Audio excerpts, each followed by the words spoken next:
Okay, a little bit of a different take on gerrymandering. What if we were to gerrymander for a benevolent purpose? For instance, it is obvious to anyone who knows anything about the United States history that we have discriminated against African Americans in the past, especially in the past.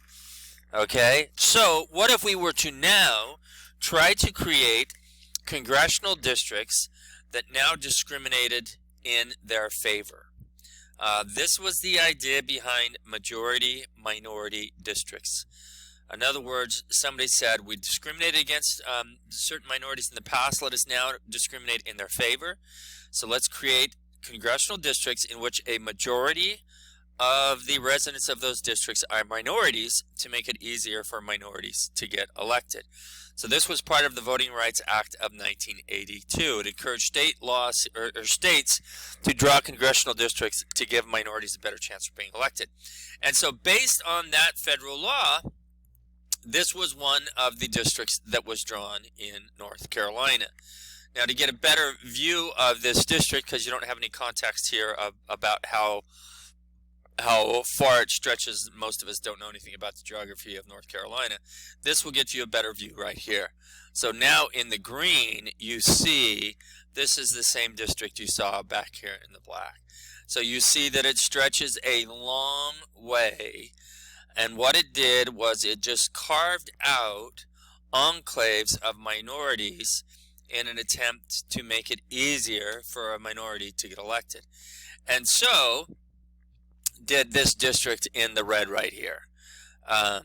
Large populations, or I shouldn't say large populations, spread out population minorities, but then they just came down here and just carved to try and get a majority of African Americans in this district. And so those people then in the redistricting who lost their seats because of this said this isn't fair, this isn't just, and so they sued. They went to the Supreme Court. So the redistricting occurred in 1990. They went to it reached the Supreme Court in 1993, and this is what the court ruled. They ruled that this district that meandered 160 miles long was what it amounted to a political apartheid. Now, what is the political apartheid? You think of South Africa when you think of this. South Africa, everything was based on race. Do we really want to go there where everything is based on race? And so the Supreme Court said no. So they said this is a racial gerrymander. It is just as offensive as any other type of gerrymander. But then in 2001, the Supreme Court backed off a little bit. And in another case, they ruled that race was not an illegitimate consideration so long as in drawing that congressional district, it was not the dominant and controlling factor. So this idea between the dominant and controlling factor, it just can't be drawn to make sure they get elected. It certainly can be a consideration, but if you're just drawing a congressional district now to make sure a minority gets elected, the Supreme Court is saying, nope, that doesn't fly. All right, moving on to a related issue as far as this idea of majority-minority districts. So you look at descriptive representation versus substantive representation, this idea of a political apartheid. Descriptive representation is when the statistical correspondence and the demographic characteristics of a representative match with those of their constituents. In other words, basically what this is saying is if you're a white man, you should be representing whites. If you're a white woman, you should be representing whites. If you're black, you should be representing blacks. If you're Hispanic, you should be representing Hispanics. That's what it's saying. That's descriptive representation. There's certain problems with descriptive representation, which will come out here in a second. Substantive representation is different. It says it's the correspondence between the representatives and opinions and those of their constituents. In other words, do you have to be a Catholic Hispanic to understand and view things the way Catholics Hispanics do? Um, and what substantive representation says is no. Descriptive representation says is yes. And so what is it? What is it? And you've got people who are arguing, no, it's got to be descriptive representation. The problem with that is it takes us right back to a political apartheid. We've got two major parties in the United States, Democrats and Republicans. Most of us fall under the umbrella of the Democrats or Republicans. And in general, we view things the way they do. That seems to suggest that substantive representation is adequate. It's good.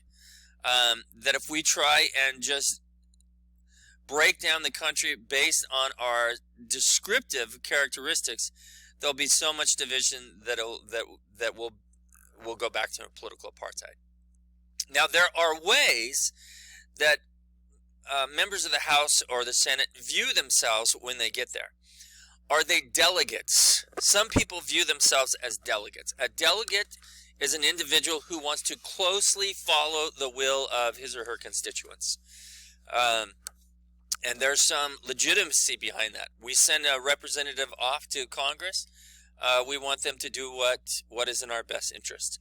There are others who view themselves as a trustee, and they're going to use their best judgment to do what they perceive as best for their constituents without regard necessarily to their constituent preferences. In other words, what they're saying is sometimes the constituents don't have all the information.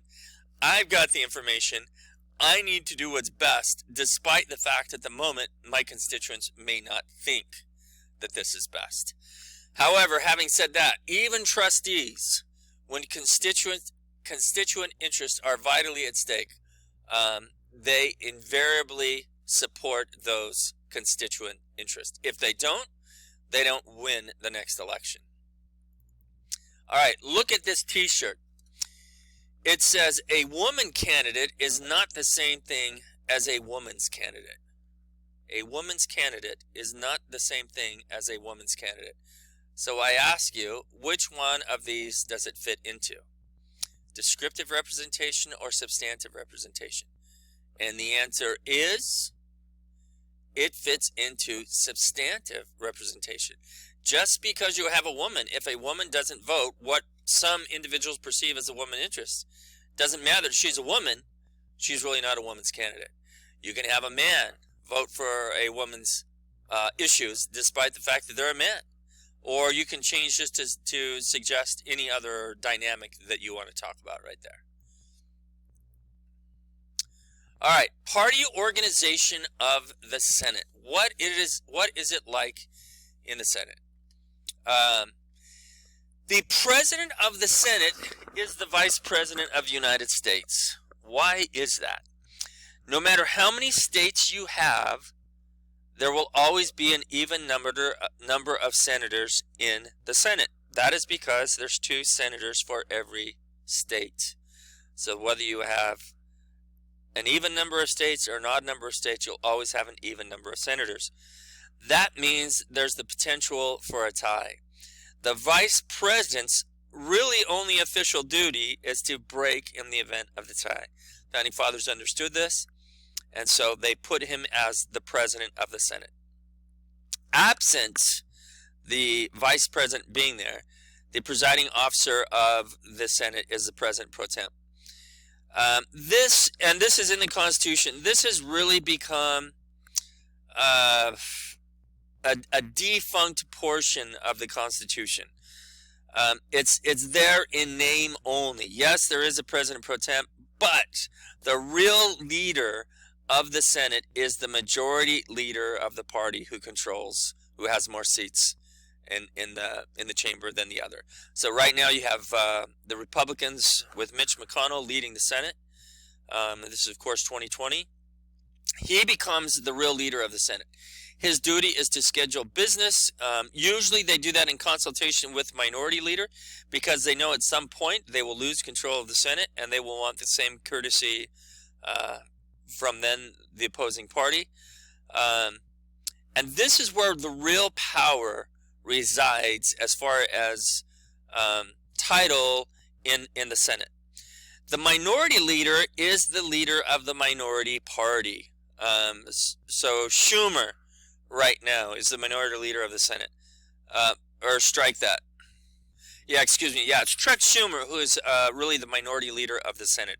So if the Democrats were to win control in the next election, likely he would become the majority leader. Party organization of the House. It's essentially the same as the Senate. The difference, though, is leadership in the House carries much more power than leadership does in the Senate. There's a simple reason for that. There needs to be stronger leadership in the House because there are 435 members of the House.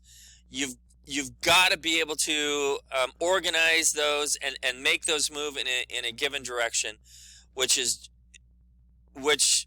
don't need that strong leadership for 100, but certainly for 435 you do. So one of the things that the leadership does is in the House is they decide which committee a bill will be assigned to, and this will come out when we talk about that in a moment. But it becomes a very, very powerful function of leadership in the House. If the Speaker of the House, and that's what the leader is called of the House, if the Speaker of the House doesn't like a bill, he or she can send it to a committee that they feel will not report out on favorably or will just let it die in committee. If they like a bill, they can appoint it to a committee that they feel will move it along. They also, so that's a big deal. That controls a lot of power right there. The leader also appoints members to special committees, and the same function, same idea. He or she can appoint members to that committee in an attempt to control what happens to that committee, to get the result that the Speaker of the House wants. And they also rule on the relevance of motions during floor debates. So that's a big deal there for the Speaker of the House. Okay, we've done that. Sorry, I went backwards. All right, this is where we'll stop on this one. The next one we're going to get to how a bill becomes a law, and that'll take a little time, so we'll stop right here.